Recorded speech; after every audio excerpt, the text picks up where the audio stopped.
Salut les amis, c'est Wiltemer, bienvenue dans l'édition du 14 du 2 2021 du petit journal du crypto. Alors aujourd'hui on a un market cap global à 1488 milliards de dollars. On a le Bitcoin qui est au-dessus des 49 000 dollars et qui nous a fait un petit all-time high. Aujourd'hui il prend 3,57%. Va-t-il aller chercher les 50 000 dollars pendant la semaine ? Ça serait vraiment très très beau. Reste à voir ce qui va se passer pendant cette semaine. On a Ethereum qui est toujours au-dessus des 1800 dollars, il perd 0,69. On a le Tether toujours en troisième position en capitalisation boursière. On a le petit Ripple de Jean-Pierre Riffard qui nous perd 3,96% à 0,58. On a le petit Cardano, la petite Ethereum de mon cœur, 0,85. Elle perd 5,80. On a le petit Polkadot, 3,44 en moins. Le Binance Coin continue sa chevauchée fantastique, mais un petit pas, 2,24% à 134,41 dollars. On a le Litecoin, 0,08%. Il fait quand même 45,36 sur 7 jours, toujours au-dessus des 200 dollars. On a le Chainlink qui aujourd'hui nous prend quand même 7,88%. Et le Bitcoin Cash qui se réveille à 15,12%. Alors, qui sont les top gagneurs du jour? Ladies and gentlemen, nous avons le Ravencoin qui sort d'outre-tombe et qui nous fait un 37,11%.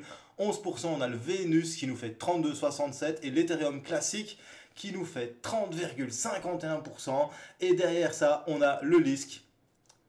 Faut le noter, ça fait très longtemps que le Lisk n'est pas revenu d'entre les morts. Et là, franchement, ça fait quelques jours qu'il s'est réveillé. Il nous fait 147,44% et 29,81%. Rien qu'aujourd'hui, on a aussi le Neo qui se réveille avec 16,46%.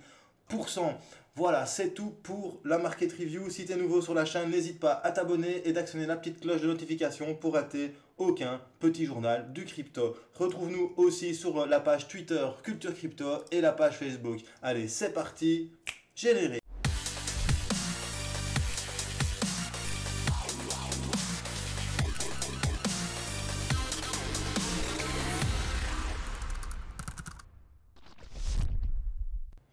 Alors on va commencer par un petit Fear and Greed Index. Donc aujourd'hui nous avons le Fear and Greed Index qui se trouve à 95 avec un Extreme Greed. Alors n'oublie pas qu'il faut être avide quand les investisseurs sont cupides et cupide lorsque les investisseurs sont avides. Donc fais très attention au moment où tu investis dans les crypto-monnaies. Pourquoi? Parce que quand tout le monde veut investir, c'est peut-être le moment de vendre. C'est juste un conseil. Maintenant, ça ne veut pas dire qu'il faut vendre, hein, mais je veux dire que quand tout le monde en parle, c'est peut-être déjà trop tard. On dit aussi, on achète à la rumeur et on vend à l'annonce. Voilà, il y a tous des petits adages comme ça dans le trading qui font que pour l'instant, le Bitcoin, c'est clair qu'il pump, il n'arrête pas de pumper. D'ailleurs, il va nous faire un nouvel all-time high. C'est sur U2Day qu'on en parle. Bitcoin atteint un nouveau record absolu et se rapproche terriblement des 50 000 dollars. Et oui, le Bitcoin arrive près des 50 000 dollars en ayant touché 49 357 dollars à 6h01 sur l'échange Bitstamp aujourd'hui. Mais bon voilà, restons quand même prudents. Certes, beaucoup de sociétés investissent dans le Bitcoin, pardon. Du coup, le Bitcoin se fait rare, du coup, le Bitcoin pump, mais jusqu'à quand? Est-ce qu'il va corriger à un moment donné ou pas? Est-ce qu'il va continuer de pumper ad vitam aeternam? Encore une fois, tout ça sont des grosses questions qu'on est en droit de se poser. Personnellement, je suis dans le Bitcoin depuis 2016. J'ai connu le bull run des 20 000 dollars. Et on était tous persuadés que ça allait aller to the moon. Au final, ça a été to the ground zero. Et on s'est retrouvé à 3 800 dollars. Avec notre petit centime dans les poches et on s'était fait broke. Voilà, donc soyez très prudents sur le marché. À côté de ça, on a Synthetic qui annonce que Coinbase Venture, IOSG et Paradigm investissent 12 millions de dollars. Le protocole sur les actifs synthétiques, a vendu des jetons directement à Paradigm, Coinbase et IOSG.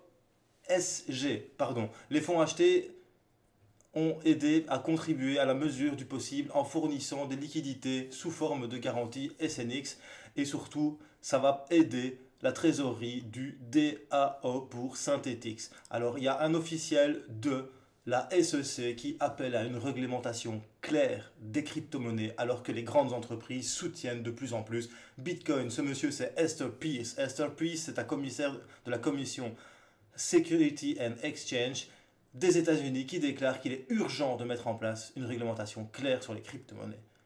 Car de plus en plus de grosses sociétés investissent dedans. Il faut savoir que M. Peirce est l'un des plus éminents défenseurs des cryptos dans l'agence de régulation américaine. Ça fait longtemps qu'il appelle à réguler toutes les crypto-monnaies de manière claire afin que l'on sache comment se positionner et ne plus avoir de problème comme il se passe pour le moment avec XRP. Après ça, on a le PDG de PayPal qui déclare que les détenteurs de crypto ouvrent l'application PayPal quotidiennement, ce qui fait monter la cote PayPal de 50% des utilisateurs. Comment on appelle ça? Enfin bref, c'est normal. Tu vas pas me dire que ton Blockfolio, tu ne le regardes pas au moins une fois par jour. Donc, le CEO de PayPal est en train de se dire, oh, mais c'est bizarre, d'habitude, mes clients, ils ne regardent jamais tous les jours leur application. Maintenant, depuis qu'ils ont de la crypto-monnaie, bah, ils regardent au moins une fois par jour leur application. Conclusion, on va peut-être pouvoir incruster des publicités et se faire encore plus d'argent grâce aux crypto-monnaies, va savoir. Enfin, je dis ça, mais je déconne, hein. Mais voilà. Et oui, ils constatent que, ben, les crypto-lovers, quand ils ont une crypto, ils sont addicts et regarde, ça monte tellement que tu regardes tout le temps ton Blockfolio, ben là tu regardes ton application PayPal.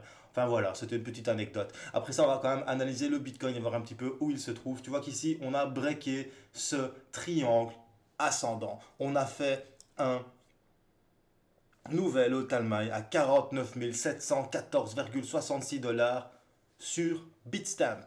Conclusion, ça a chuté, on est revenu bondir sur cette résistance qui est devenue support. Maintenant, il y a quand même une petite oblique qui fait mal ici. Voilà, là. Tu as quand même création de cette petite oblique ici. Voilà, pardon. Hop, voilà. Du coup, ben, tu as quand même un biseau ascendant qui est dans le triangle, enfin, qui englobe le triangle ascendant. Quand il y a un biseau ascendant, généralement, ben, les targets d'un biseau ascendant, ça casse à la baisse et on vient chercher ceci. Ça, c'est pour les biseaux ascendants. Maintenant, ton triangle, s'il casse et qu'il arrive à casser cette oblique, ben, il pourrait venir nous chercher les 50 000 $ et ça, ce serait quand même plutôt sympathique. Comment est-ce qu'on fait? On prend la base, hop, voilà, on prend la hauteur. On vient la reporter tout simplement à la cassure et tu vois qu'on dépasserait largement les 50 000 $. Ce serait vraiment magnifique pour le Bitcoin. Je pense que ce serait historique. Ce serait même plus important que le break des 20 000 $. Maintenant, restons prudents. Ladies and gentlemen, restons très prudents quand même.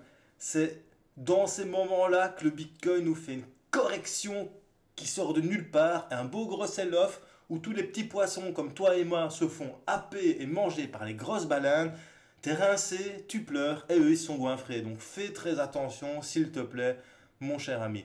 Alors après ça on va quand même regarder Néo qui nous fait quand même un beau petit pump des familles en 4 heures. Tu vois que là franchement ça fait un petit moment qu'il monte bien, c'est vraiment sympa. Alors on a aussi XTZ qui est bien monté, hein. Il nous a fait un all-time à 4,60. Maintenant il est en train de corriger. En fait toutes les alts sont en train de corriger plus ou moins. Donc voilà, ce sera peut-être le moment de reprendre à la hausse lorsque le Bitcoin aura passé les 50 000 $. Car bien évidemment, quand le Bitcoin approche les 50 000 $, eh ben, on réinvestit dans le Bitcoin ces altcoins. Et c'est là que tu vois la dominance du Bitcoin qui est en train de monter depuis 16 heures. Et parallèlement à ça, tu as la dominance des crypto-monnaies qui chutent. Donc des crypto-monnaies altcoins qui chutent depuis aussi 16 heures. Enfin voilà, ils ont perdu 2,79%. C'est pas non plus la fin du monde, mais bon, voilà. C'est quand même un transfert de liquidité qui s'opère généralement. Voilà, c'était Will Tamer pour le petit journal du crypto. Si tu as bien aimé, un petit pouce bleu. Si tu n'as pas aimé, un petit pouce rouge. N'hésite pas à le mettre, mets des commentaires, partage un max et surtout bro, n'oublie pas, choose life, choose freedom et choose Bitcoin. Peace les bros.